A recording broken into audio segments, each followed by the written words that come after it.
Hello बेटा, welcome to momentum classes. आज हम अपना sexual reproduction in flowering plant ये लेसन स्टार्ट करने वाले हैं।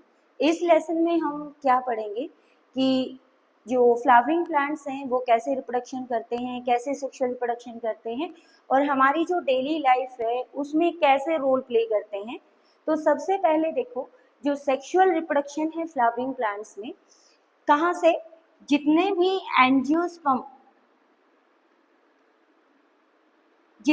एंजियोस्पर्म होते हैं वो सारे किसको शो करते हैं, वो सेक्सुअल रिप्रोडक्शन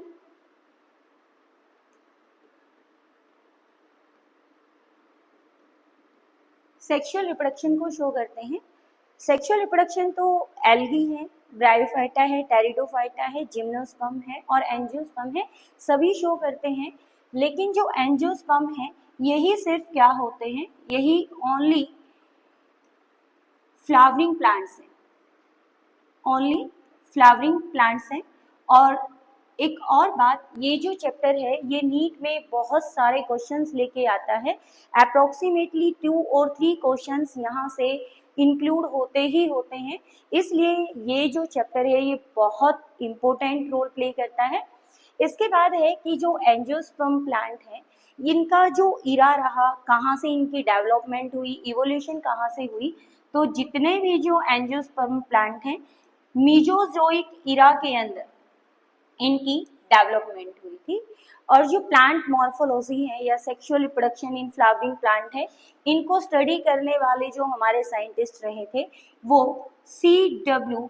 वॉल्फ रहे थे, जिन्होंने सेक्सुअल रिप्रोडक्शन के बारे में या प्लांट एम्ब्रियोलॉजी के बारे में स्टडी किया था। तो फादर ऑफ प्लांट एम्ब्रियोलॉजी या फ्लावरिंग प्लांट्स की जो स्टडी करने वाले हैं वो कौन से साइंटिस्ट थे, C.W. वॉल्फ साइंटिस्ट थे। सबसे मेन इंपॉर्टेंट पॉइंट, ये जो चैप्टर है, इस चैप्टर के अंदर हम जिस फ्लावर की स्टडी करते हैं वो फ्लावर हमारा कौन सा होता है, वो होता है कैप्सिला फ्लावर, जिस पर सबसे ज्यादा स्टडी की गई है। कौन सा फ्लावर है, कैप्सिला फ्लावर है। इसके बाद अब हम यहाँ से एनसीईआरटी से देखेंगे, क्योंकि एनसीईआरटी की एक एक लाइन है वो इम्पोर्टेंट रोल प्ले करती है नीट में। तो सबसे पहले देखो, यहाँ पे बताया कि भाई जो फ्लावर हैं वो कैसे ओरिजिनेट हुए, एंजियोस्पर्म में उनकी डेवलपमेंट कैसे हुई। तो जो फ्लावर हैं वो क्या है, it's the modification of shoot. किसकी मॉडिफिकेशन है ये, शूट की मॉडिफिकेशन है। और शूट के अंदर क्या है, जब इंटरनोड्स कंडेंस्ड हो जाती हैं तो इंटरनोड के कंडेंसेशन से क्या डेवलप होते हैं, फ्लावर्स डेवलप होते हैं। तो इंटरनोड्स क्या है, कंडेंस्ड हो जाएंगी और इंटरनोड के कंडेंस होने की वजह से क्या डेवलप होंगे, फ्लावर डेवलप होंगे। और हमारी जो डेली लाइफ है उसमें बहुत ही इंपॉर्टेंट रोल प्ले करते हैं फ्लावर। जैसे इसने बताया है कि हम फ्लावर के क्या है कि अपनी सेटिस्फेक्शन के लिए हम फ्लावरिंग प्लांट्स का यूज़ करते हैं। इसकी इन्फ्लोरेसेंस को स्टडी करेंगे। इस चैप्टर में हम फ्रूट्स कैसे डेवलप होते हैं, सीड कैसे डेवलप होते हैं, उनके बारे में भी स्टडी करेंगे। तो सबसे पहले flower a fascinating organ of angiosperm. अभी मैंने बताया कि जो एंजियोस्पर्म है वही सिर्फ क्या होते हैं, फ्लावरिंग प्लांट होते हैं। बाकी हमारे जो एल्गी है, ब्रायोफाइटा है, टेरिडोफाइटा है या जिम्नोस्पर्म्स है, वो फ्लावरिंग प्लांट्स नहीं है। इसके बाद क्या है, इनका जो रोल है वो इमोर्टल, इमेमोरियल रोल रहा है। मीन्स हमारा जो पुराना टाइम था, जो हमारा एंशिएंट टाइम था, वहाँ से हम किसका यूज करते हुए आ रहे हैं, फ्लावर्स का यूज करते आ रहे हैं। सिर्फ बायोलॉजी में स्टडी करने के लिए ही फ्लावर्स का यूज नहीं किया जाता, यहाँ तक एस्थेटिक वैल्यू, हमारी ऑर्नामेंटल वैल्यू, तुम्हें पता होगा घरों में हम कितने सारे टाइप के फ्लावरिंग प्लांट्स लगाते हैं, social value, religious value and the cultural value. Means तुमने देखा होगा जब हम मंदिर में जाते हैं तो क्या लेके जाते हैं, फ्लावर लेके जाते हैं भगवान को चढ़ाने के लिए। उसके बाद मैरिज में भी किसका यूज होता है, फ्लावर का यूज होता है। सोशल भी हम एक्टिविटी करते हैं तो वह भी हम किसका यूज करते हैं, फ्लावर का यूज करते हैं। इसके बाद क्या है, कि symbols of conveying important human feelings. जब भी हम अपनी फीलिंग्स को शो करते हैं तो अपनी फीलिंग को शो करने के लिए भी हम किसका यूज करते हैं, फ्लावर का ही यूज करते हैं। जैसे लव को शो करने के लिए, अफेक्शंस को शो करने के लिए, हैप्पीनेस को शो करने के लिए। जैसे सुबह सुबह जब हम गार्डन में जाते हैं तो वहाँ पे जब हम रेड रोज देखते हैं या अदर टाइप्स के फ्लावर्स देखते हैं तो मन अपने आप खुश हो जाता है। उसके बाद एक गिफ्ट या मॉर्निंग जितनी भी है उन सब में हम किसका यूज करते हैं, फ्लावर का यूज करते हैं। तो यहाँ से क्या है कि एटलीस्ट 5 ऑर्नामेंटल फ्लावर्स को आप इकट्ठा कीजिए, उनको स्टडी कीजिए या अपने गार्डन के अंदर कल्टीवेट कीजिए। इसके बाद जो हमारा नेक्स्ट है, इसके बाद क्या है कि जो फ्लावर्स हैं हमारे, सबसे पहले हम बात करेंगे कि जो फ्लावर्स हैं उसके अंदर हम किस किस का यूज करते हैं या क्या क्या चीजें यहाँ पे यूज की जाती हैं।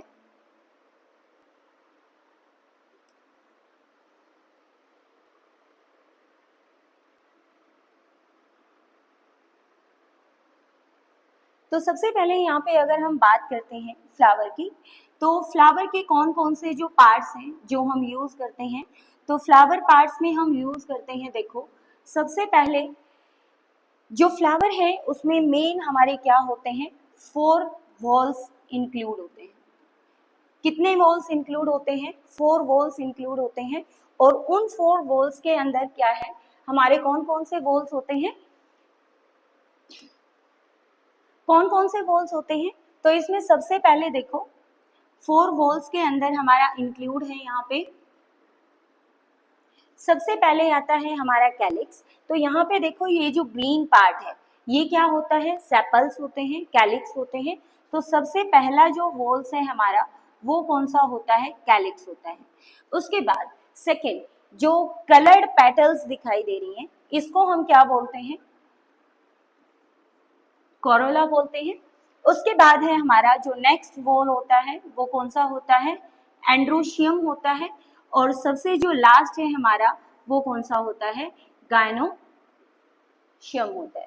तो सबसे पहले यहाँ पे देखो जो कैलिक्स हैं इनको यूनाइटेड फॉर्म्स में हम क्या बोला जाता है, इनको सेपल बोला जाता है। और कोरोला है इनको हम क्या बोलते हैं, पेटल्स बोला जाता है। अब हमने इनको 2 पार्ट्स के अंदर डिवाइड किया, असेसरी और नेसेसरी। तो जो कैलिक्स और कोरोला है ये क्या होते हैं, ये असेसरी पार्ट्स होते हैं। These are the accessory part. Androecium और गायनोशियम ये क्या होते हैं, ये नेसेसरी पार्ट होते हैं। यहाँ पे हम जो चैप्टर कर रहे हैं वो क्या कर रहे हैं, सेक्सुअल रिप्रोडक्शन कर रहे हैं। तो सेक्सुअल रिप्रोडक्शन कर रहे हैं तो इट मीन्स जो पार्ट्स रिप्रोडक्शन में यूज होंगे वो क्या होंगे, हमारे नेसेसरी पार्ट्स होंगे। और जो इनकी हेल्प करेंगे वो क्या होंगे, हमारे असेसरी पार्ट्स होंगे। तो सबसे पहले अगर हम बात करते हैं यहाँ से सेपल्स की, देखो ये जो टॉपिक है यहाँ तक का ये आप 10th क्लास में भी पढ़ चुके हो।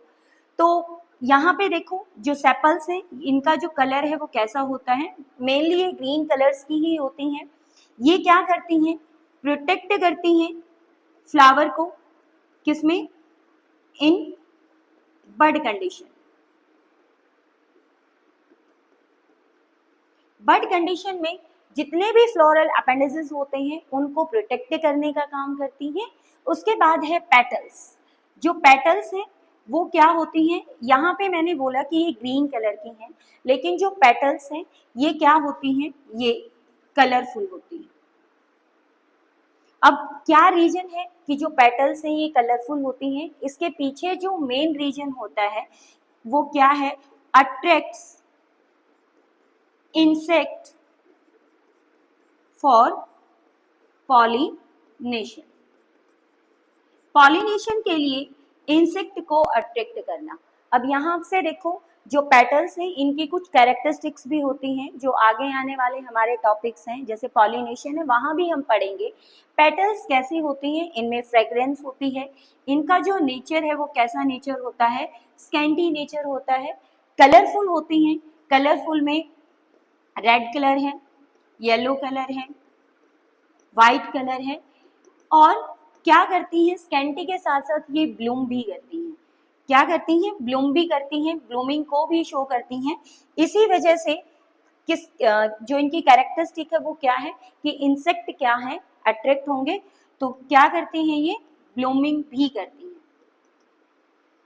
उसके बाद है हमारा जो नेक्स्ट पार्ट है एंड्रोशियम, जो मेल रिप्रोडक्टिव पार्ट है। This part is known as the androecium and gynoecium. Androecium में हम किसको इंक्लूड करते हैं, एंड्रोशियम में हम इंक्लूड करते हैं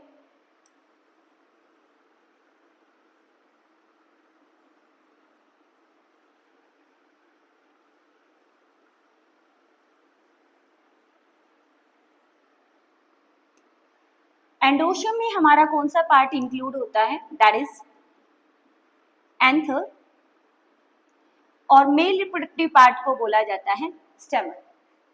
उसके बाद गायनोशियम, इसको बोला जाता है पिस्टिल। ये इतने सिंपल क्वेश्चंस हैं, कई बार जो एसएससी के एग्जाम्स होते हैं उनमें सिंपल पूछ लिया जाता है मेल और फीमेल रिप्रोडक्टिव पार्ट्स को किससे डिनोट करते हैं। तो जो मेल रिप्रोडक्टिव पार्ट है वो क्या होता है, स्टेमन होता है, और जो फीमेल रिप्रोडक्टिव पार्ट है वो हमारा क्या होता है, पिस्टिल होता है। These are the necessary reproductive organ. Why these are necessary reproductive organ? Because they help in reproduction.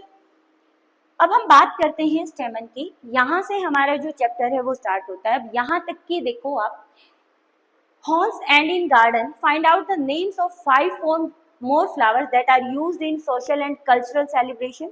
इसमें एक तो आपका रोज हो गया, दूसरा लोटस हो गया, तो बहुत सारे ऐसे फ्लावर्स हैं जिनका हम यूज करते हैं। लिली हो गया।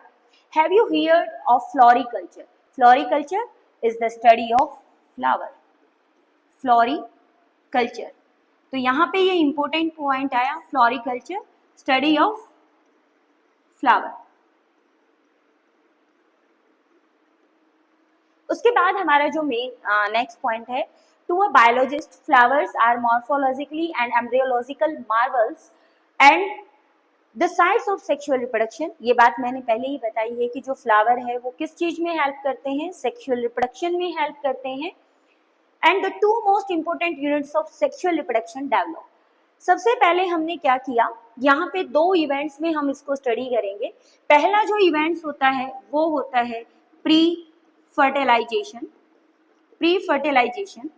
उसके बाद हमारा सेकेंड इवेंट होता है फर्टिलाइजेशन, और हमारा जो थर्ड इवेंट यहाँ पे होता है वो होगा पोस्ट फर्टिलाइजेशन। तो सबसे पहले देखो हम यहाँ पे किसके बारे में स्टडी करेंगे, प्री फर्टिलाइजेशन। मीन्स फर्टिलाइजेशन से पहले क्या इवेंट होते हैं। यहाँ पे एंथर्स में माइक्रोस्पोर्स की डेवलपमेंट होंगी, पॉलन ग्रेन डेवलप करेंगे। इधर से गायनोशियम में जो ओव्यूल्स हैं उनकी कैसे डेवलपमेंट होती है, उनकी कैसे फॉर्मेशन होती है, फिर इनका फर्टिलाइजेशन कौन सी कंडीशंस नेसेसरी होती हैं, उसके बाद फर्टिलाइजेशन के बाद क्या इवेंट्स होते हैं। जैसे प्री फर्टिलाइजेशन में तो हम किसकी बात करेंगे, यहाँ पे हम बात करेंगे development of pollen grain and ovules. और फर्टिलाइजेशन में हम बात करेंगे fusion of gametes, means male और फीमेल गैमेट्स के फ्यूजन की बात करेंगे, तो फ्यूजन ऑफ गैमेट्स। उसके बाद हमारा जो नेक्स्ट है वो है पोस्ट फर्टिलाइजेशन। इसके बाद क्या होगा, फ्यूजन ऑफ गैमेट्स के बाद क्या होगा, जायगोट की फॉर्मेशन होगी, इसके बाद एम्ब्रियो की फॉर्मेशन होगी एंड देन सीड की फॉर्मेशन। तो इस चैप्टर में हम इन्हीं के बारे में पढ़ेंगे। तो सबसे पहला जो इवेंट्स है हमारा वो है प्री फर्टिलाइजेशन इवेंट। तो प्री फर्टिलाइजेशन इवेंट में जो सबसे पहला जो हमारा टॉपिक है वो क्या रहेगा, मेल रिप्रोडक्टिव पार्ट रहेगा, दैट इज एंथर रहेगा। तो एक बार हम यहाँ से एनसीईआरटी से इसको देख लेते हैं। प्री फर्टिलाइजेशन इवेंट में हम बात करते हैं यहाँ से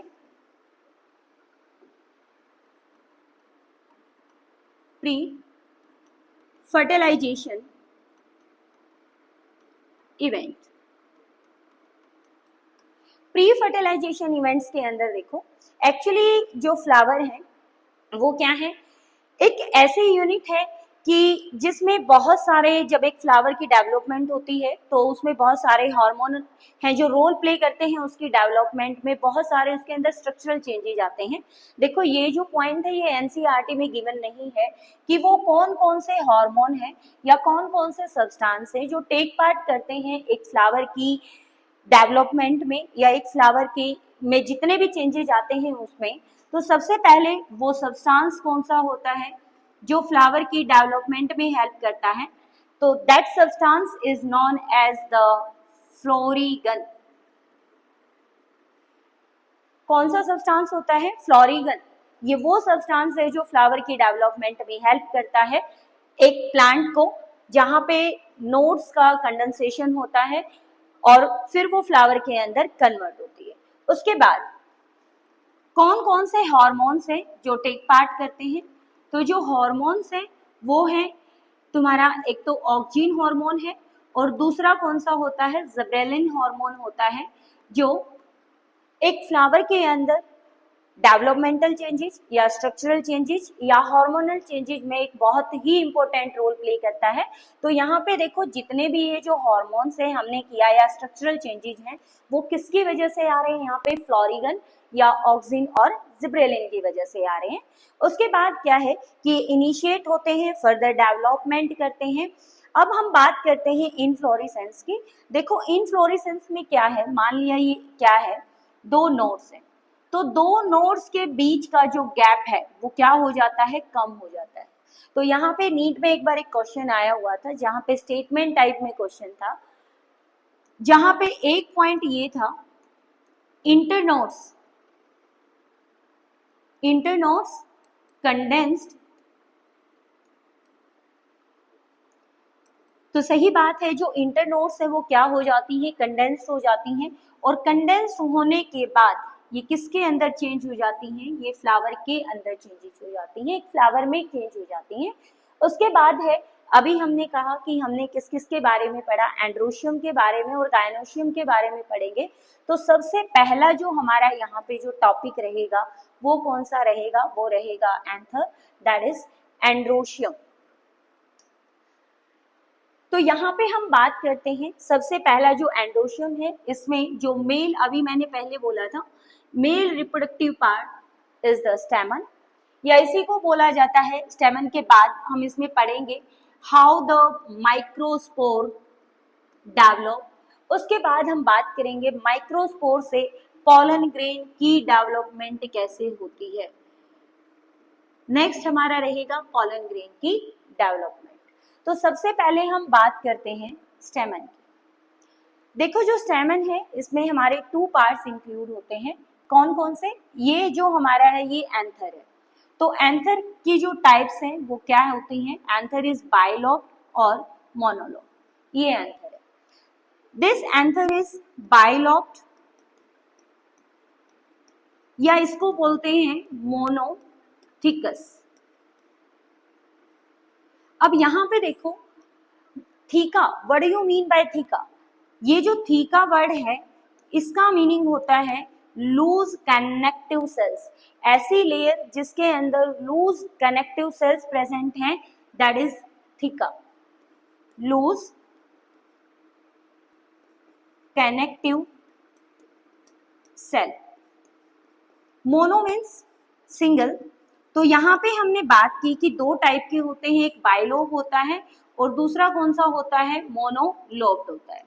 तो देखो एक इसमें क्या है, मोनोथिकस है और दूसरा क्या होता है, डाइथिकस होता है। तो हमने कैसे इसको डिवाइड किया, मोनोलोब क्या है, यानी उसके अंदर एक ही थीका होगा, ये बीच में कनेक्टिव प्रेजेंट नहीं होगी। तो जो मोनोथिकस है या मोनोलोब है उसकी स्ट्रक्चर कैसी हो जाएगी, ओनली सिंगल कंपार्टमेंट्स उसके अंदर प्रेजेंट होगा। और बाइलोब में क्या होगा, बीच में कनेक्टिव होगा, यानी एक थीका मेम्ब्रेन होगी, तो बाइलोब क्या हो जाएगा, डायथिकस हो जाएगा। अब यहाँ पे देखो मेनली जो हमारे बाइलोब या हमारे जो डायथिकस होते हैं ये कहाँ पे प्रेजेंट होते हैं, ये क्वेश्चन पूछा जा चुका है। डायथिकस एंथर, डायथिकस या बाइलॉब एंथर, ये किसके अंदर प्रेजेंट होता है? Most of the angiosperm plant के अंदर ये इसी टाइप का एंथर प्रेजेंट होता है, बाइलॉब, जिसमें बीच में क्या होता है, कनेक्टिव प्रेजेंट होता है। और जो मोनोथीकस है या मोनोलॉब है, ये किसके अंदर होता है? देखो यहाँ से एक ट्रिक याद रखना, एम मीन्स जितने भी मालवेसी फैमिली के प्लांट्स हैं उन सब के अंदर मोनोथीकस एंथर प्रेजेंट होता है। अब मालवेसी फैमिली में तुम सोचोगे मालवेसी फैमिली में कौन से प्लांट आते हैं, तो मालवेसी फैमिली में प्लांट आते हैं, यहाँ पे एग्जाम्पल है जैसे कॉटन, या यहाँ पे आ गया लेडी फिंगर। तो ये जो प्लांट है ये किस में आते हैं? मोनोलोब थीकस के, मोनोलोब एंथर के अंदर या मोनोथीकस के अंदर। और bilobe most of the angiosperm हैं वो क्या होते हैं? डाइथीकस होते हैं। अब हम बात करते हैं इनके पार्ट्स की। तो ये देखो, ये जो ऊपर वाला जो पार्ट है हमारा, ये कौन सा होता है? This is anther. तो एंथर क्या है? एंथर ही क्या होता है? डाइथीकस या मोनोथीकस होता है। उसके बाद ये वाला जो पार्ट है, this part is the filament. यहाँ पे देखो जो फिलामेंट है ये क्या है? It's the attachment site. ये क्या है? It's a attachment site with. अब अटैचमेंट साइट किसके साथ है? आपको पता होगा कि जो एंथर है अगर वो पेटल्स के साथ अरेंज है, अगर वो पेटल्स के ऊपर अरेंज है, then it's called the epipetalous, then it's called the epipetalous.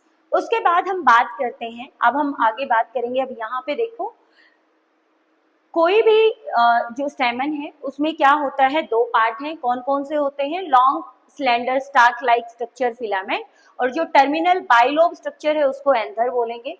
जो प्रॉक्सिमल एंड है फिलामेंट का वो अटैच होता है थैलेमस और the petal of a flower. तो हमने यहाँ पे बात की, अगर पेटल्स के साथ अरेंज है then it's called the epipetalous, और अगर थैलेमस के साथ अटैच है देन इट्स कॉल्ड द एपीथैलेमस।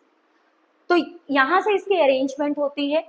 इसके बाद जो नंबर और लेंथ ऑफ स्टेमन है ये वेरिएबल करता है। अलग अलग स्पीसीज में जो नंबर ऑफ स्टेमन्स हैं वो वेरी करते हैं।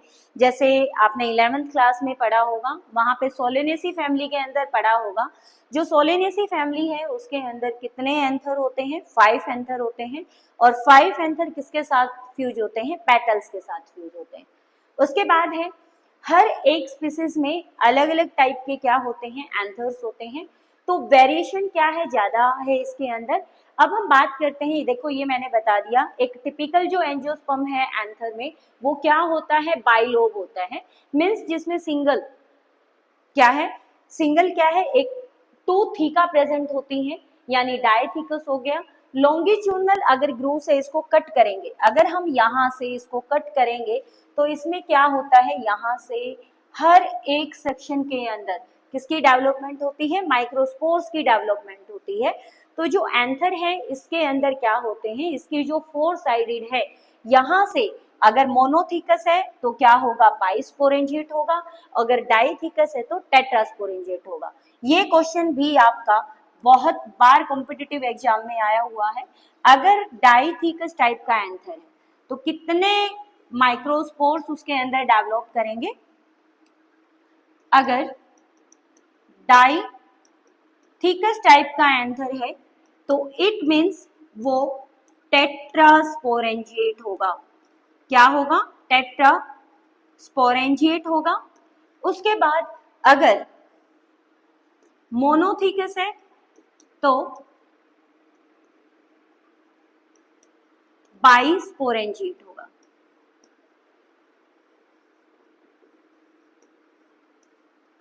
यहाँ पे देखो हर एक कॉर्नर में, हर एक सेक्शन के अंदर एक माइक्रोस्पोर प्रेजेंट होगा। तो यहाँ पे कितने माइक्रोस्पोर होते हैं? टोटल 4 माइक्रोस्पोर्स प्रेजेंट होते हैं। और उधर से जो मोनोथीकस एंथर होता है यहाँ पे कितने होते हैं? यहाँ पे 2 माइक्रोस्पोर्स प्रेजेंट होते हैं। यहाँ पे 2 माइक्रोस्पोर्स प्रेजेंट होते हैं। उसके बाद हम बात करते हैं माइक्रोस्पोरेंजिया। माइक्रोस्पोरेंजिया फर्दर डेवलप किस में कर जाते हैं, जो माइक्रोस्पोरेंजिया है, अब इसको हम एक फ्लो चार्ट की फॉर्म में करेंगे। माइक्रोस्पोरेंजिया यही डेवलप करके किस में कन्वर्ट हो जाते हैं, पॉलन ग्रेन के अंदर कन्वर्ट हो जाते हैं। यही किस में कन्वर्ट हो जाते हैं, पॉलन ग्रेन। तो जो नेक्स्ट जो टॉपिक है हमारा, स्ट्रक्चर ऑफ अ माइक्रोस्पोरेंजियम। और जितने भी ये पॉलन ग्रेन हैं ये क्या होते हैं, सारे के सारे पैक्ड होते हैं। तो अगर ये एक किट के फॉर्म में पैक हैं तो इनके जो पैक्ड स्ट्रक्चर है उसको बोला जाता है pollen kit, then it's called the pollen kit. और study of pollen grain is known as the palynology. Study of pollen grain is known as the palynology. इसके बाद हम बात करते हैं अब स्ट्रक्चर ऑफ माइक्रोस्पोर्स और माइक्रोस्पोरेंजियम।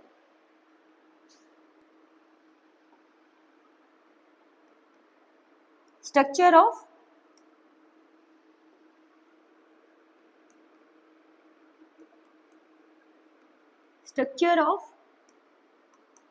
माइक्रोस्पोरेंजियम।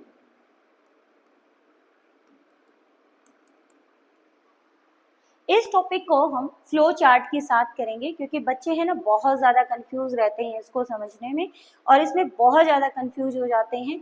एक यहाँ से जो इम्पोर्टेंट क्वेश्चन है वो क्वेश्चन क्या पूछा जाता है, जहाँ नीट में भी क्वेश्चन आया हुआ है, यहाँ से पूछी जाती है प्लॉइडी।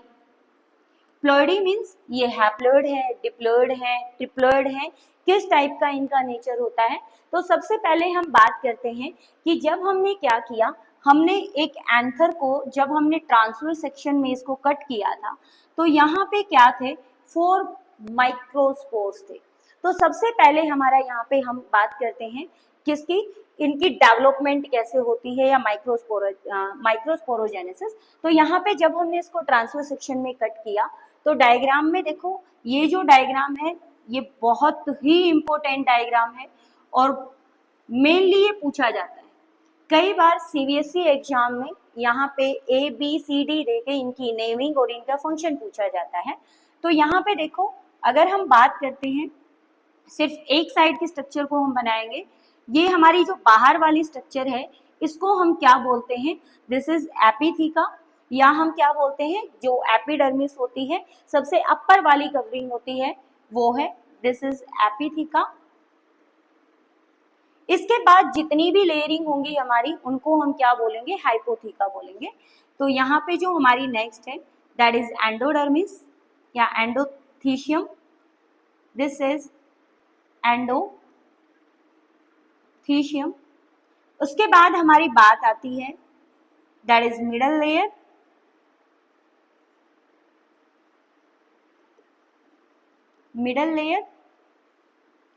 और सबसे लास्ट जो हमारी होती है यहाँ पे हमारा माइक्रोस्पोरेंजियम है। यहाँ पे हमारा माइक्रोस्पोरेंजियम है।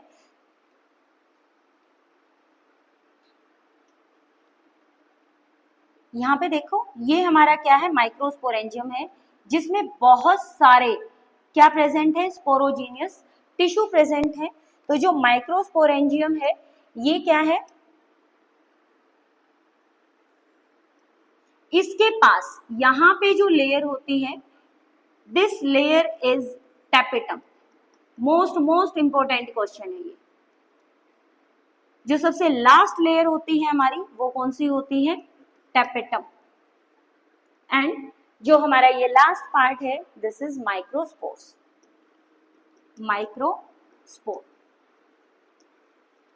यहाँ पे देखो ये वाला जो पार्ट है इसको हम क्या बोलते हैं, स्टोमियम। और बीच में हमारा जो प्रेजेंट है that part is known as the connective tissue.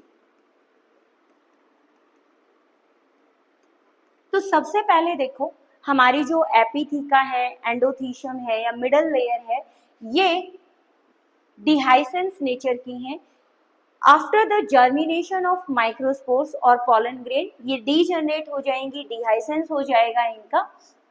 तो इनका काम सिर्फ क्या होता है, जो 3 लेयर्स होती हैं ये सिर्फ क्या प्रोवाइड करती हैं? It give protection, it give protection to developing microspore.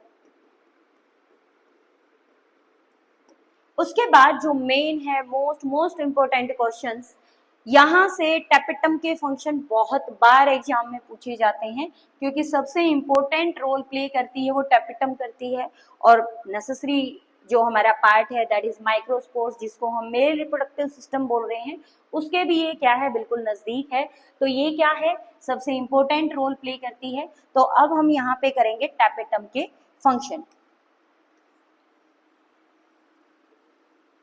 Tapetum क्या है? सबसे पहले आपको टैपेटम का नेचर पता होना चाहिए कि जो टैपेटम है वो है क्या। टैपेटम क्या है? एक तो सबसे इनर मोस्ट लेयर है, ये क्या है, सबसे इनर मोस्ट लेयर है। दूसरा मल्टी न्यूक्लिएट है, ये क्या होती है, मल्टी न्यूक्लिएट होती है। अब ये मल्टी न्यूक्लिएट क्यों होती है? देखो, टैपेटम की जो एक सेल है, इसके अंदर जो न्यूक्लियस है, ये न्यूक्लियस एंडोमाइटोसिस को शो करता है। किसको शो करता है? एंडोमाइटोसिस को शो करता है, जिसकी वजह से ये किसका रोल प्ले करती है? Multi nucleate. मल्टी न्यूक्लिएट है, क्या शो करती है ये? एंडोमाइटोसिस को शो करती है, एंडोमाइटोसिस को शो करती है। उसके बाद नेक्स्ट है एबंडेंट अमाउंट में इसके अंदर क्या होता है? एबंडेंट अमाउंट में साइटोप्लाज्म प्रेजेंट होता है, abundant amount of cytoplasm present. अब अगर इसके अंदर साइटोप्लाज्म एबंडेंट अमाउंट में है तो it means it give nutrition to developing microspore. यहीं से इसका फंक्शन इंपोर्टेंट हो जाता है। ये क्या देती है? It give nutrition to developing microspore.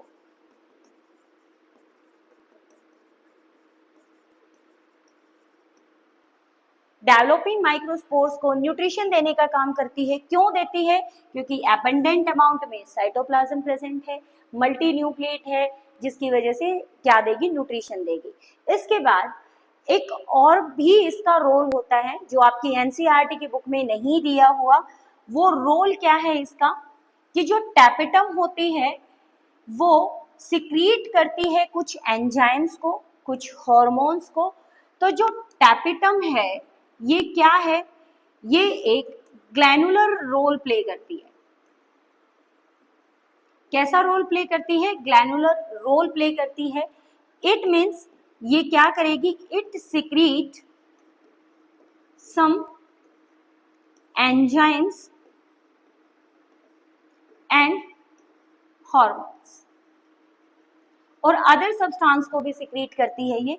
तो इन सब्सटेंस के अंदर हमारा कौन सा क्या आ जाएगा जो इस चैप्टर में इंक्लूड भी है, दैट इज यूबिस्ट बॉडी। क्या सिक्रीट करती है ये क्वेश्चन बहुत सारे कॉम्पिटिटिव एग्जाम में आया हुआ है कि यूबिस्ट बॉडी कहाँ प्रेजेंट होती है। यूबिस्ट बॉडी कहाँ प्रेजेंट होती है? कौन सिक्रीट करता है? Ubisch body secrete by tapetum.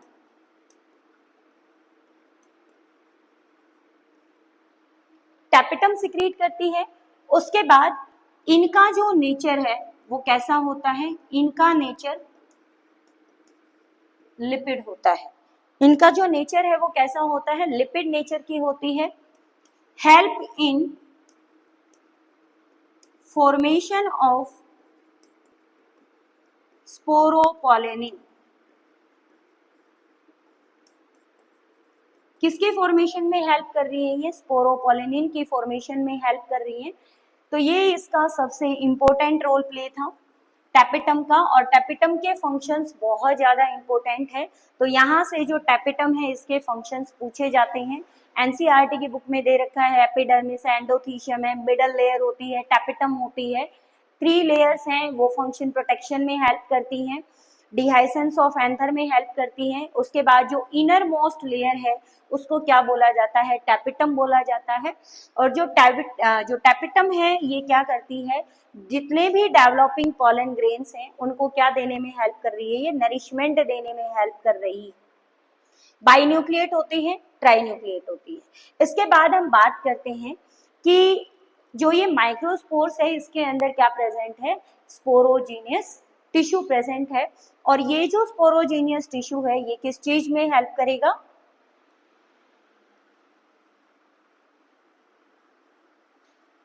Next है। अब हम बात करते हैं माइक्रोस्पोरोजेनेसिस। तो यहां तक हमने जो किया वो क्या किया है, हमने फ्लावर की स्ट्रक्चर की है। फ्लावर की स्ट्रक्चर में हमने क्या पढ़ा है, स्टडी ऑफ फ्लावर को क्या बोलते हैं। उसके बाद हमने कौन कौन से पार्ट हैं, एक्सेसरी पार्ट्स कौन कौन से होते हैं, नेसेसरी पार्ट कौन कौन से होते हैं, वो हमने पढ़ा। उसके बाद हमने क्या पढ़ा, फ्लावर के बाद हमने क्या पढ़ा, इसमें कौन कौन से एक्सेसरी और कौन कौन से नेसेसरी पार्ट हैं इसके बारे में हमने पढ़ा, एक्सेसरी और नेसेसरी पार्ट के बारे में पढ़ा। उसके बाद हमने यहाँ पे एंथर की स्ट्रक्चर के बारे में पढ़ा। एंथर की स्ट्रक्चर के बाद हमने क्या पढ़ा, पॉलन ग्रेन्स के बारे में हमने स्टडी किया, जो आगे जिसकी डेवलपमेंट के बारे में हम बहुत अच्छी तरह से पढ़ेंगे। उसके बाद हमने टैपिटम के रोल पढ़े, टैपिटम के रोल के बारे में पढ़ा। तो यहाँ से देखो आपके सीबीएसई एग्जाम के अकॉर्डिंग यहाँ से कितने क्वेश्चन बने। एक तो यहाँ पे एंथर के स्ट्रक्चर में क्या पूछा जाता है, मोनोथीकस एंथर के बारे में पूछा जाता है, और यहाँ पे पूछा जाता है डाइथीकस एंथर के बारे में पूछा जाता है। एक क्वेश्चन ये बना। और सबसे जो इम्पोर्टेंट क्वेश्चन है हमारा, वेरी वेरी इंपॉर्टेंट क्वेश्चन है, वो क्या है, टैपिटम। मोस्ट ऑफ एग्जाम्स में इसको इंक्लूड किया जाता है कि टैपिटम के क्या फंक्शंस होते हैं और टैपिटम क्या रोल प्ले करता है। उसके बाद हमारा जो नेक्स्ट जो टॉपिक रहेगा, जो हम नेक्स्ट वीडियो में पढ़ेंगे, that is microsporogenesis. Next video में हम अपने पूरे मेल रिप्रोडक्टिव पार्ट को खत्म कर लेंगे। Thank you.